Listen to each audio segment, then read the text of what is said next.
हमारे चैनल से जुड़ने के लिए YouTube पर लिम्रा एजेंसी सब्सक्राइब करें। यकीनन नाते पाक सुनना सुनाना ये आशिकों का काम है और दुनिया के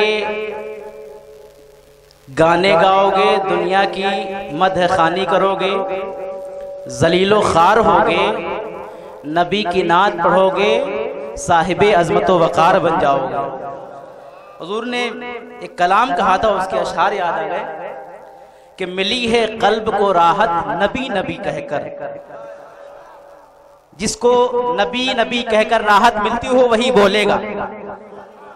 मिली है कल्ब को राहत नबी नबी कहकर, चमक गई मेरी किस्मत नबी नबी कहकर। पीछे वालों को कि ना किस्मत चमकी है ना ही उन्हें राहत मिलती है। अगर ऐसा है तो खामोश रहिएगा। अगर वाकई नबी की नात सुनने से, नबी की महफिल में बैठने से तुम्हारा ईमान ताज़ा होता है तो हर कोई बोलेगा, कोई खामोश नहीं रहेगा। मिली है कल्ब को राहत नबी नबी कहकर, चमक गई मेरी किस्मत नबी नबी कहकर। जमाना चश्मे हिकारत से देखता हो जिसे, बढ़ा ले अपनी वो अजमत नबी नबी कहकर, बढ़ा ले अपनी वो अजमत नबी नबी कहकर। और जमाने भर में भी जितने हैं औलिया अल्लाह, जमाने भर में हैं जितने भी औलिया अल्लाह, मिली है सबको विलायत नबी नबी कहकर, मिली है सबको विलायत नबी नबी कहकर। अब मैं एक बहुत ही नौजवान खतीब आप हज़रात के गोशे गुजार करूंगा। अल्हम्दुलिल्लाह ऐसा नौजवान और ऐसा बेबाक खतीब कि जिसके एक एक लफ्ज में सदाकत है, जो अपनी इस छोटी सी उम्र में मैदाने तदरीस का बेहतरीन मुदर्रिस भी है और मैदाने कलम का बेहतरीन कलमकार भी है, कई किताबों का मुसन्निफ भी है, जमा साल भी है, जमा हिम्मत भी है, पुरअज़्म भी है, पुरिस्तिक़लाल भी है और अल्हम्दुलिल्लाह वो गरीब नवाज का गुलाम भी है। मेरी मुराद नाज़िश इल्म व फ़न, खतीब अहले सुन्नत, मुहिब्ब गिरामी हज़रत अल्लामा मौलाना आबिद चिश्ती सकाफ़ी साहब क़िबला, उस्ताद जामिया समदिया दारुल खैर फफून शरीफ, मैं उनकी बारगाह में गुजारिश करूंगा कि हजरत माइक पर तशरीफ लाएं इन अशार के साथ कि अल्लाह का पैगाम जमाने को सुना दो, अल्लाह का पैगाम जमाने को सुना दो। गफलत में जो है सोए हुए इनको जगा दो, अगर चाहो तो इस्लाम के परचम को उठाकर तुम कतरे शबनम को भी एक दरिया बना दो। आइए हजरत का इस्तकबाल नारे तकबीर और रिसालत से करें और कैसे नारा लगाना है ये मुझे बताना ना पड़े। नारे तकबीर, नारे रिसालत, नारे रिसालत, फैज़ाने गरीब नवाज, फैज़ाने सादाते किराम, फैज़ाने गरीब नवाज, फैज़ाने हाफिज़े बुखारी, नारे तकबीर, नारे रिसालत। गोले गुलज़ारे फातिमियत सरापा खैर व बरकत, पैकर इखलास व लिल्लाहियत, हज़रत अल्लामा मौलाना सैयद शाह मज़हर मियाँ साहब क़िबला दामज़िल्लहुल आली, उस्ताज़ शोहरा नबीर हाफ़िज़ बुखारी, सैयदी सनदी आक़ाइल करीब सैयदी सरकार मंजर मियाँ साहब क़िबला दामज़िल्लहुल आली, स्टेज पर तशरीफ़ फरमा उलमाए किराम, हुफ़ाज़ अहले सुन्नत, बुज़ुर्गों और दोस्तों, हम उम्र साथियों, पर्दा नशीं माँ और बहनों, अस्सलामु अलैकुम व रहमतुल्लाहि व बरकातुहू।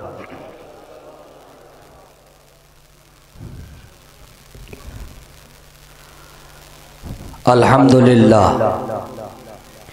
अल्हम्दुलिल्लाहि नहमदुहु व नस्तईनुहु व नस्तगफिरुहु व नु'मिनु बिही व नतवक्कलु अलैहि व नऊज़ु बिल्लाहि मिन शुरूरि अनफुसिना व मिन सय्यिआति अअमालिना मन यहदिहिल्लाहु फला मुज़िल्ल लहु व मन युज़लिलहु फला हादिय लहु व नशहदु अल्ला इलाहा इल्लल्लाहु वहदहु ला शरीका लहु व नशहदु अन्ना मुहम्मदन अब्दुहु व रसूलुहु क़ाल अल्लाहु तबारक व तआला फ़िल क़ुरआनिल मजीद वल फ़ुरक़ानिल हमीद क़ुल ला अस्अलुकुम अलैहि अजरा इल्लल मवद्दत फ़िल क़ुरबा सदक़ल्लाहुल मौलानाल अज़ीम व सदक़ रसूलुहुन नबियुल करीम व नहनु अला ज़ालिका लमिनश शाहिदीन वल्हम्दुलिल्लाहि रब्बिल आलमीन। हज़रात मोहतरम,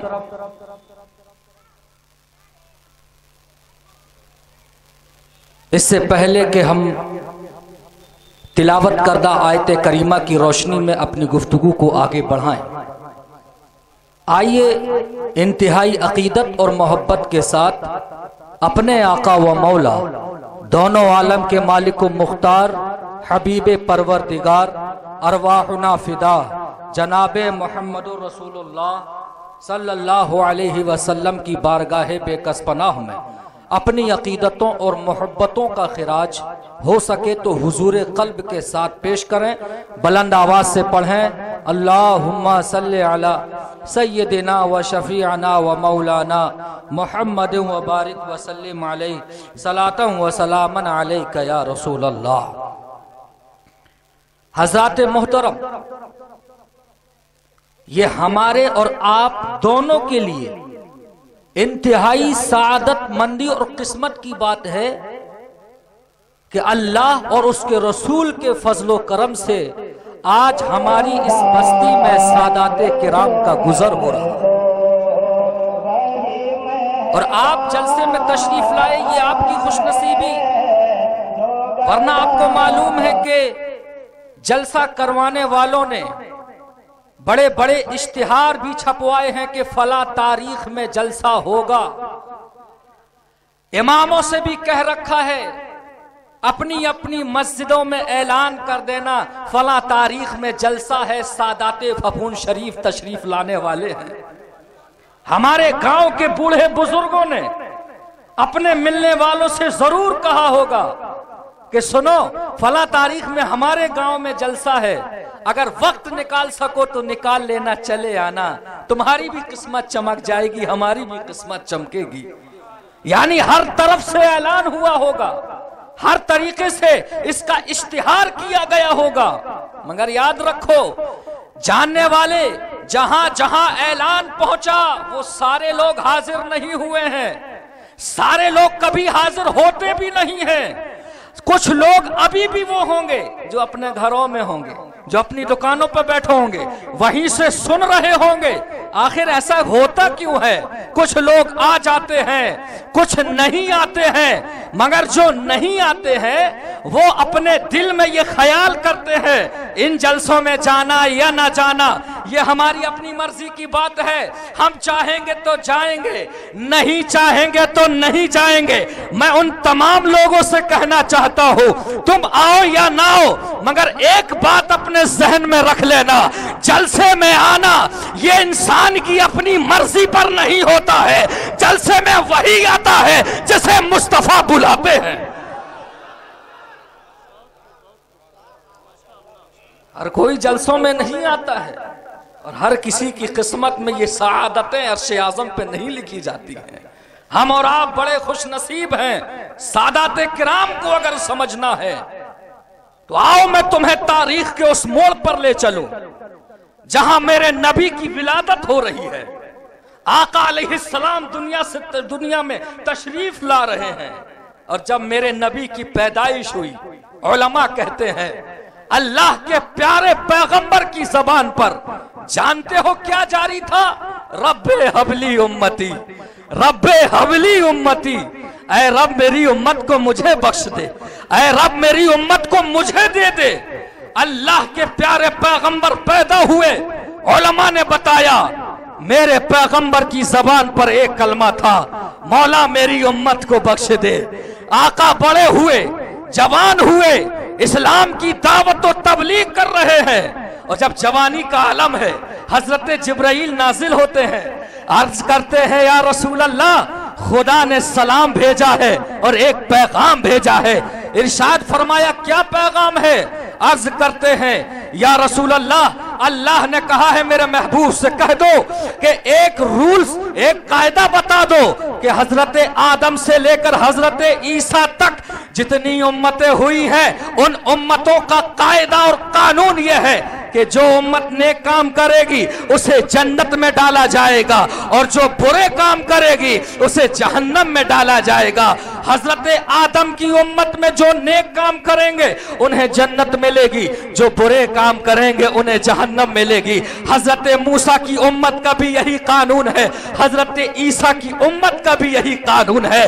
बताते हुए हजरत जिब्राइल रुक जाते हैं। मेरे आका इरशाद फरमाते हैं, जिब्राइल मेरी उम्मत का कायदा और कानून क्या बनाया गया है? अर्ज करते हैं या रसूल अल्लाह, आपकी उम्मत का भी कानून यही है, जो नेक काम करेगा उसे जन्नत दी जाएगी, जो बुरे काम करेगा उसे जहन्नम में डाला जाएगा। इतना कहना था, हजरत जिब्राइल तो सिदरा की तरफ चले गए, मगर आका की आंखों से, चश्माने मुबारक से आंसुओं की एक झड़ी चली गई है। हजरत मोहतरम, मेरा पैगंबर उम्मत के गम में रो रहा है, रोते हुए काशाने अक़दस से निकल गया, जंगलों की तरफ चला गया, किसी को नहीं मालूम आखिर पैगंबर कहां चले गए हैं। अब पूरे मदीने में एक ढूंढ रहे हैं, तलाश हो रही है, आखिर नबी कहां चले गए हैं। तमाम सहाबा ढूंढ रहे हैं पैगंबर कहां चले गए हैं। मगर 3 दिन हो गए, रसूलुल्लाह नहीं मिले। 3 दिन के बाद सहाबा इकराम ने सोचा जंगल की तरफ देखना चाहिए। जब जंगल की तरफ जाते हैं, देखा एक चरवाहा चला आ रहा है। चरवाहे से पूछा, जरा ये बताओ कहीं तुमने हमारे पैगंबर को देखा है, कहीं हमारे रसूल को देखा है? 3 दिन से ये निगाहें तरस रही है। जानते हो उस चरवाहे ने क्या कहा? मैं तुम्हारे पैगंबर को तो नहीं जानता, मगर इतना जरूर जानता हूं, 3 रोज हो गए हैं जंगल में एक शख्स कोने में बैठा हुआ ज़ारो कतार रो रहा है। सहाबा ने कहा, बताओ तो सही क्या कह रहा है, क्या जारी है?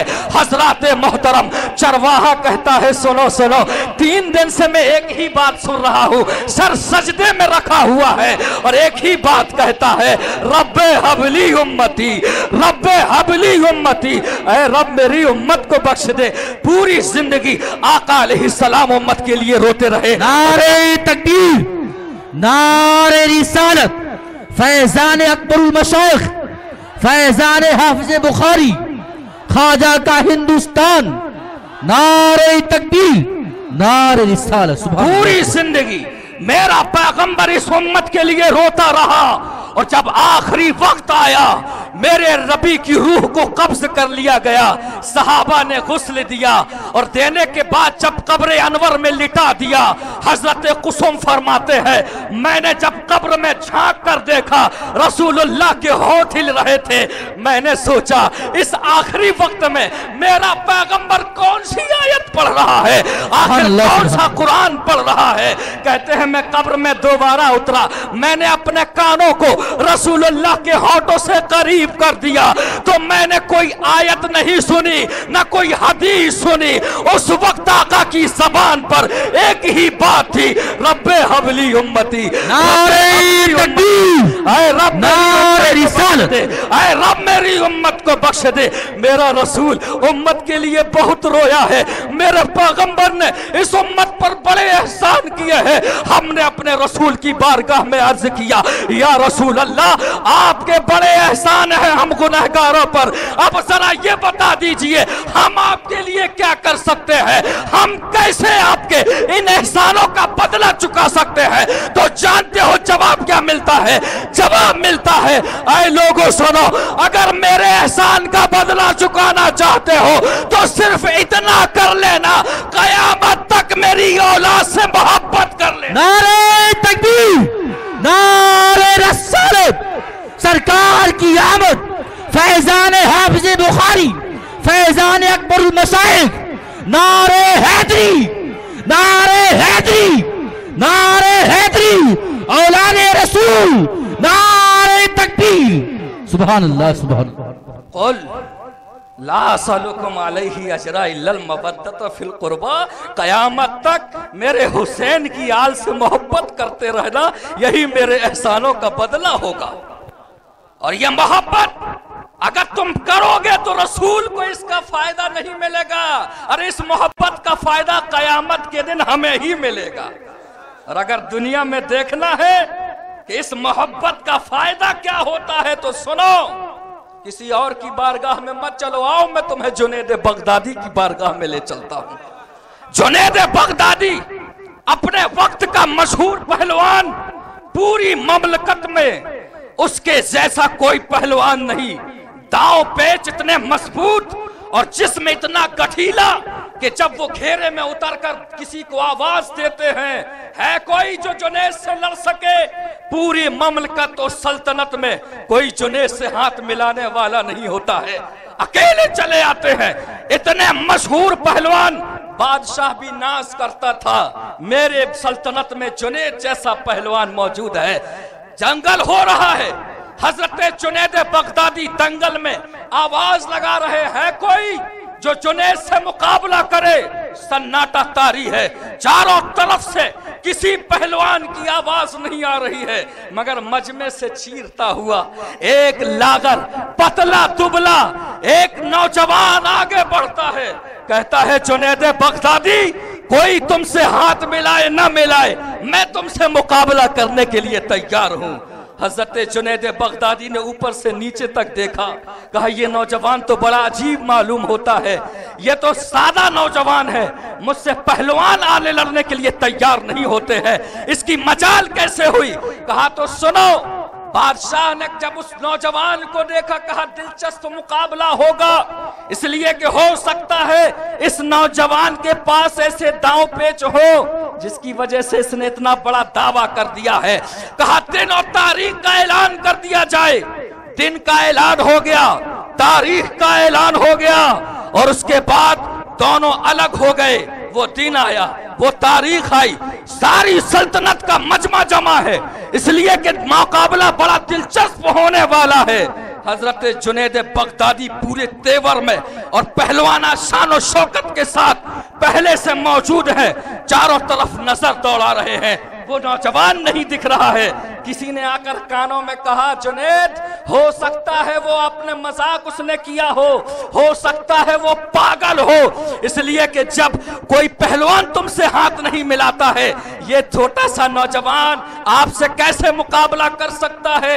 मगर हजरत जुनैद बगदादी कहते हैं नहीं, उसके आंखों की चमक बता रही थी कि वो झूठ नहीं बोल रहा था, वो मुझे सच्चा मालूम हो रहा था। इतनी बात हो रही थी, अचानक दूर से एक नौजवान हाँफता कांपता दौड़ता हुआ आता है। जब करीब आता है पता चलता है ये वही नौजवान है। कहा जुनैद बगदादी, हम अपने वादे के मुताबिक आ चुके हैं, अब आओ तुमसे मुकाबला हो जाए। हजरत जुनैद इरशाद फरमाते हैं, आज तुम्हें पता चल जाएगा कि जुनैद को मुकाबले की दावत देने का मतलब क्या होता है। नौजवान ने कहा, जुनैद मुकाबला होगा और जरूर होगा, मगर एक बात मैं तुम्हारे कानों में कहना चाहता हूं, बस वो सुन लो, उसके बाद मुकाबला होगा। कहा जल्दी बताओ क्या कहना चाहते हो।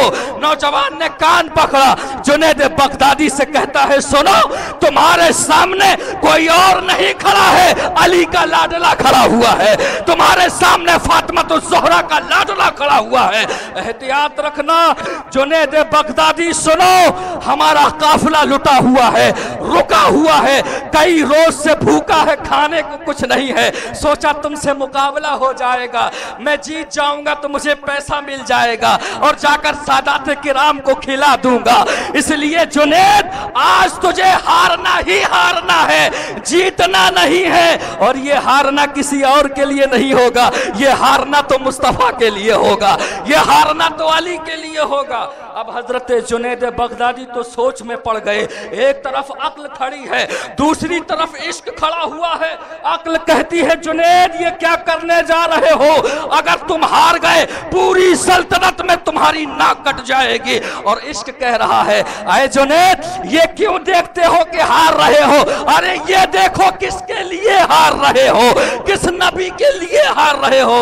हजरत जुनैद बगदादी ने अक्ल को ठोकर मारी, इश्क को सीने से लगाया, कहा सादाते किराम हो घबराओ नहीं, अगर मुझे ये रुसवाइयां झेलना पड़ेंगी तो मैं तुम्हारी इज्जत के लिए ये सरेआम रुसवा मुझे पसंद है। हजरत मोहतरम हजरत जुनैद बगदादी ने थोड़े से दांव पेच किए, खुद ही लेट गए और हजरत वो नौजवान ऊपर चढ़ गया। सारे लोगों की आंखें फटी की फटी रह गई। और जब मुकाबला हो गया नौजवान ने धीरे से कान में कहा जुनैद तुम्हारी ये रुसवाई जो तुमने हमारे लिए कुर्बानियां दी हैं, इस कुर्बानी का बदला देने में हम देर नहीं करेंगे। मेरा नबी मेरा नाना तुम्हारी इस कुर्बानी का बदला बहुत जल्दी दे देगा।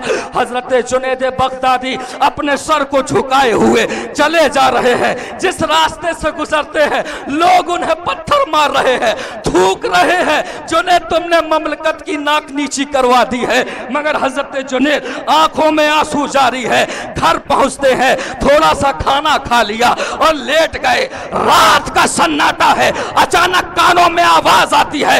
हजरत जुनैद की निगाह खुलती है तो क्या देखते हैं, आसमान से मुस्तफा की सवारी आ रही है। हजरत अबू बकर भी साथ में है, मौला अली भी साथ में है। मेरे पैगंबर ने इरशाद फरमाया जुनैद इधर आओ, मुझसे गले लग जाओ, तुमने मेरी औलाद के लिए रुसवाइयां झेली है, हम तुम्हें रुसवा नहीं होने देंगे। गले से लगाया और जब सुबह होती है तो जुनैद बगदादी सारे वलियों के सरदार बना दिए जाते। नारे तकबीर, नारे रिसालत, ख्वाजा का हिंदुस्तान, फैजाने हाफिजे बुखारी, औलादे रसूल, औलादे रसूल, नारे तकबीर, सुभान अल्लाह माशाअल्लाह। सादात से अगर आप मोहब्बत करते हैं और मोहब्बत सच्ची है तो एक बात याद रखना, कुछ लोग तो ये सोचते होंगे, अभी इसी मजमे में कुछ लोग होंगे यार मियाँ से मिलने तो गए थे मगर अफसोस इस बात का है कि मियाँ मुझे पहचानते नहीं है।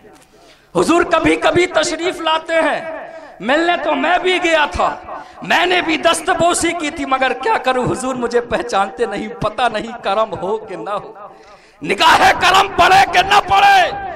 मैं उन तमाम लोगों से कहना चाहता हूं कि तुम सादाते किराम की इज्जत व अज़मत का ख्याल रखो। ये तुम्हें पहचाने ना पहचाने, मदीने के आका तुम्हें पहचानते हैं, मेरा पैगंबर तुम्हें पहचानता है और वही पैगंबर मदीने में जलवा अफरोज है। और जहां जहां ये सादात जाते हैं मुस्तफा की निगाहें साथ साथ चला करती हैं, मेरे रसूल की निगाहें इनके साथ चलती हैं। जहां ये सादात जाते हैं मेरा पैगंबर देखता है मेरे चाहने वाले मेरी औलाद के साथ कैसा सलूक कर रहे हैं। कोई ये ना समझे कि हमें पहचानते हैं या नहीं पहचानते हैं। दोपहर का वक्त है, दोपहर का वक्त है, दरवाजा खटखटाया जा रहा है, कुंडी पर कुंडी बजाई जा रही है। जब दरवाजा खोला तो सामने एक सेठ जी खड़े हुए थे। सेठ ने दरवाजा खोला और जब देखा कि कुंडी कौन खटखटा रहा है, दो मासूम से बच्चे थे कुंडी खटखटा रहे थे। कहा तुम्हारी मजाल कैसे हुई कि तुम मेरी कुंडी खटखटाओ, क्या बात है? कहा सेठ जी सुनो, बहुत दिन से भूखे हैं, 3 रोज से भूखे हैं, अगर हो सके तो हमें अपने घर का मेहमान बना लो, हमें अपने घर का मेहमान बना लो, कई रोज से भूखे हैं। कहा मेहमान बना लो, आखिर तुम हो कौन? तुम अपना तारुफ पेश करो, तुम अपना परिचय दो, तुम कौन हो? फूल से बच्चे हैं, कहते हैं सेठ जी हमें अपना तो नहीं मालूम कि हम अपने रुतबे आपको क्या गिनाए, लेकिन इतना बस जान लो जिस नबी का कलमा तुमने अपनी दहलीज पर लिख रखा है हम उसी नबी की औलाद है, हम उसी पैगंबर की औलाद हैं जिस नबी का कलमा तुमने अपनी दहलीज पर लिख रखा है। सेठ जी को तो बड़ा गुस्सा आया। कहा अच्छा तुम अपने आप को सादात कहते हो? अपने आप को कहते हो कि तुम अल्लाह के पैगंबर की औलाद हो। ऐसे कहने वाले बहुत आते हैं। अगर तुम सैयद हो, अगर तुम आले रसूल हो, तो आले रसूल होने का सर्टिफिकेट पेश करो, आले रसूल होने की सनद दो, आले रसूल होने का सबूत दो। बच्चों ने कहा खाना दो या ना दो, मगर एक बात याद रखना, आले रसूल कभी झूठ नहीं बोला करते हैं। आले रसूल कभी झूठ नहीं बोलता है। खाना देना है दो या ना देना है ना दो।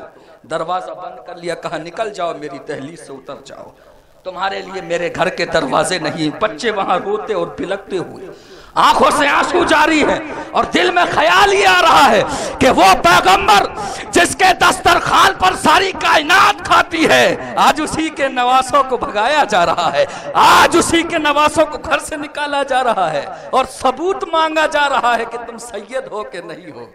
यहां से ये बच्चे रोते हुए बिलखते हुए निकल रहे थे कि सामने एक पंडित जी का घर था। पंडित ने से मासूम से चेहरे देखे, कहा बेटा इधर आओ, क्या बात है, क्यों रो रहे हो? कहा कि हमने सिर्फ एक दिन की मेहमानी मांगी थी, इन्होंने हमें मेहमान नहीं बनाया। कहा बेटा तुम हो कौन? कहा जिस पैगंबर का नाम तुमने सुन रखा है, मोहम्मद नाम जो तुमने सुना है, हम उसी की औलाद है। पंडित जी का जवाब सुनिए। पंडित कहता है बेटा मेरे घर के दरवाजे हमेशा तुम्हारे लिए खुले हैं, इसलिए कि मुझे मालूम है मैं कलमा अगरचे नहीं पढ़ता हूं, मगर इतना जरूर जानता हूं तुम्हारे पैगंबर गरीबों का बड़ा ख्याल रखते थे। तुम्हारे पैगंबर के दिल में गरीबों का बड़ा ख्याल था, इसलिए मेरे घर के दरवाजे खुले हैं। अगर मेरे भाग जाग रहे हो तो बेटा यहां तशरीफ ले आइए। हज़रत मोहतरम बच्चे उधर चले गए। पंडित ने आवाज दी, जरा सुनती हो, देख रही हो कौन आए हैं? ये पैगंबर इस्लाम की औलाद हैं। इन्हें नहलाओ धुलाओ, कपड़े पहनाओ, खाना खिलाओ। नहलाया धुलाया, कपड़े पहनाए, खाना खिलाया, सुला दिया।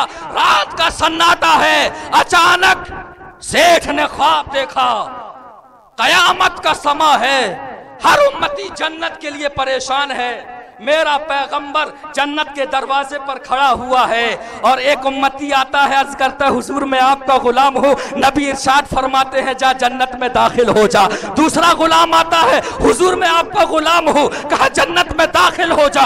सेठ दौड़ता हुआ पहुंचा, अर्ज करता है या रसूल अल्लाह मैं भी आपका गुलाम हूँ। इतना कहना था, आका के तेवर बदलते हैं। इरशाद फरमाते हैं अगर तू मेरा गुलाम है तो अपनी गुलामी का सबूत पेश कर दे, अपनी गुलामी की सनद पेश कर दे। अर्ज करता है या रसूल अल्लाह मैं कह तो रहा हूं हुजूर का गुलाम हूं। इरशाद फरमाते हैं नादान, जब मेरे बेटे तेरी दहलीज पर आए थे तब तू जाकर उनसे सबूत मांग रहा था। निकल जा, जन्नत तेरे जैसे गद्दारों के लिए नहीं है, जन्नत तो हुसैन के वफादारों के लिए हुआ। हज़रात मोहतरम, रात में ख्वाब देखा, रात में आंख टूट गई, अल्लाह अल्लाह करके सुबह हुई, अब तो जन्नत हाथ से जा रही है। जब सुबह हुई तो तलाश, चारों तरफ तलाशने लगा, वो जो बच्चे थे वो कहां गए? अगर से माफी नहीं मांगी तो जन्नत हाथ से जा रही है। चारों तरफ तलाश रहा था, किसी ने पता बता दिया, सामने जो पंडित जी का घर है उसी घर में वो बच्चे मौजूद हैं। बड़े तमतमे भरे अंदाज में पहुंचा, दरवाजा खटखटाया, कहा पंडित जी बाहर आइए। पंडित जब बाहर आए कहा सुनिए तुम्हारे घर में आले रसूल रुके हुए हैं, हम मुसलमान हैं, हमारा ज्यादा हक है, इसलिए आले रसूल को वापस करो। पंडित का जवाब सुनिए। पंडित कहता है सेठ जी जब जन्नत से भगा दिए गए हो तब तुम्हें आले रसूल का ख्याल आ रहा है, तब तुम्हें आले रसूल याद आ रहे हैं। कहा तुम्हें कैसे मालूम कि मुझे जन्नत से भगा दिया गया है? कहा सुनो, जिस वक्त आका तुम्हें जन्नत से भगा रहे थे मुझे कलमा पढ़ाकर जन्नत का हकदार बना रहे थे। नारे तकबीर, नारे रिसालत, ख्वाजा का हिंदुस्तान, फैजाने हाफिजे बुखारी, औलादे नबी, नारे तकबीर, नारे रिसालत, सुभान अल्लाह माशाअल्लाह। तो कोई पहचाने ना पहचाने, यह सादात तुम्हें जाने ना जाने, वो रसूल की निगाहें तुम्हें पहचानती हैं जो इनके साथ चला करती हैं। आका अलैहिस्सलाम तुम्हारी इन मोहब्बतों का सिला जरूर देंगे। एक बात याद रखना, तुम यहाँ जितनी मोहब्बतें पेश करो, दुनिया में कुछ समझ में आए या ना आए, अगर इनकी मोहब्बत तुम्हारे दिल में है तो इन मोहब्बतों का सिला तुम्हें उस वक्त समझ में आएगा जब तुम अपनी कब्र में जाओगे, जब तुम अपने हश्र में जाओगे। मोहब्बतों का सिला यहाँ समझ में आए या ना आए। और मेरे ये सादात किराम की अजमतों का क्या कहना। अल्लाह अकबर। सलमान बिन रबी से पूछो, सलमान बिन रबी तुम्हें बताएंगे कि सादात की अजमतें क्या होती हैं, खुदा ने कैसी अजमतों से इनको नवाजा है। 40 साल की मुद्दत एक एक पैसा जमा कर रहे हैं हजरत सलमान इब्ने रबी। एक एक पैसा, मुझे हज पर जाना है, खुदा का घर देखना है, नबी का दर देखना है। 40 साल तक मेहनत करके, मजदूरी करके 40,000 अशरफियां जमा की। और आज वो वक्त भी आ गया जब ये हज का काफिला जा रहा है। सलमान बिन रबी के दिल में बड़ी उमंग है, बड़ी खुशी है, आज तो मेरा हज होगा। 40 साल के बाद मेरी आरज़ू, मेरी तमन्ना पूरी होने जा रही है। हजरत सलमान बिन रबी ने 40,000 रुपए लिए, कुछ साजो सामान लिया और ये लेकर आगे बढ़े। काफिला चला, बसरा की सरजमीन पर पहुंचा, काफिले ने पड़ाव कर लिया। हजरत सलमान बिन रबी फरमाते हैं कि आप अपने जलसों की रिकॉर्डिंग के लिए हमसे राब्ता कायम करें। Limra agency, Aminabad, Lucknow. Mobile number 9935055789।